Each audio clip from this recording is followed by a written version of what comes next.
Good morning, everyone. My name is Sarafina Lam, an early childhood first year teacher candidate attached to the Sarah Potter College of Education. In this video, I will elaborate on the code of conduct in the educational system, your colleagues, and you. Now, you may be wondering, what is code of conduct? In the research I have done, I have found that a code of conduct is the most common policy within an institution or organization. This policy lays out the principle, standards, and the moral and ethical expectations of that employee and their parties that are held led to the interact with the institution.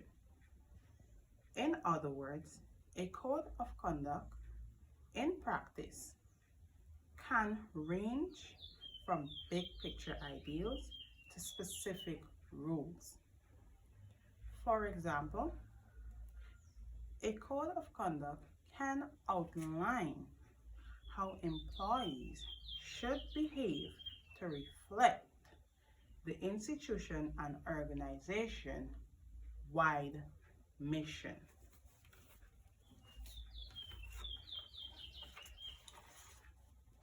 And I quote from Chief Education Officer M.T. Lowe. Teaching is a noble vocation and education, the basis of all social, economic, and political progress. The quality of teaching service directly influence the future of the nation and its citizens. In a developing country such as Guyana, a teacher has a special responsibility to contribute to the progress and well-being of the country.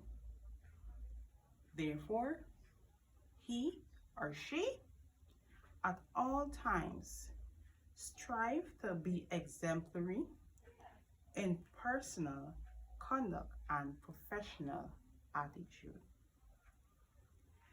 Interpretation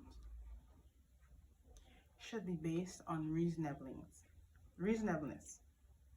It is expected that everyone should cooperate towards enforcement for the benefit of all.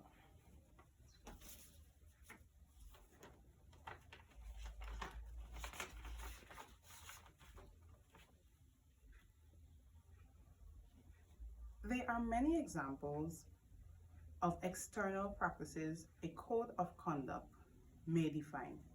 These examples may include privacy, conflict of interest, confidentiality, etc. Today, from the Ministry of Education Teachers Code of Conduct, I will discuss on 4 topics of the colleagues and you. Quoting,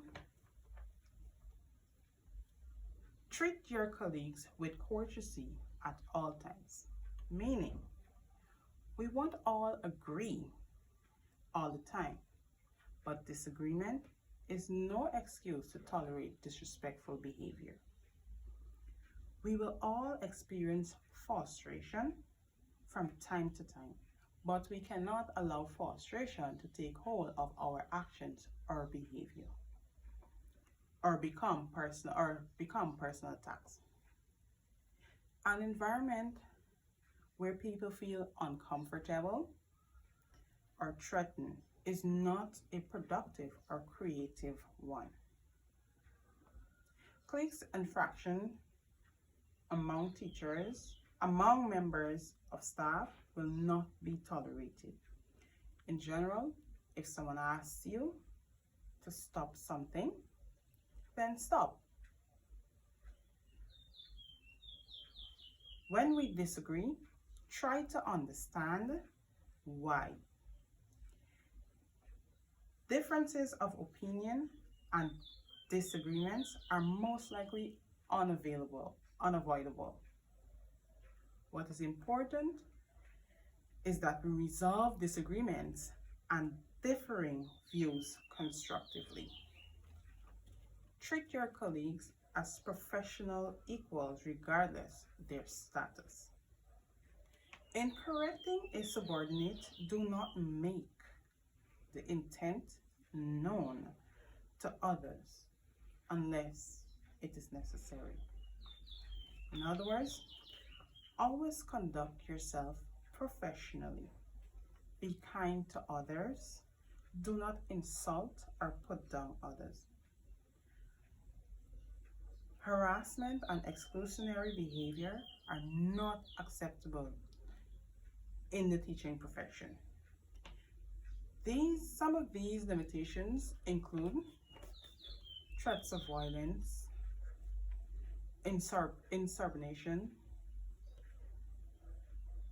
discriminatory jokes and languages, sharing sexual, explicit, or violent material via electronic devices or other means, personal insult, especially those using racist or sexist terms, unwelcome sexual attention, advocating for or encouraging at any point in time.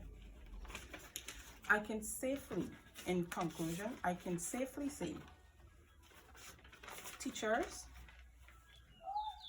it is important to have a neutral working relationship with colleagues in your working environment. Thank you for listening.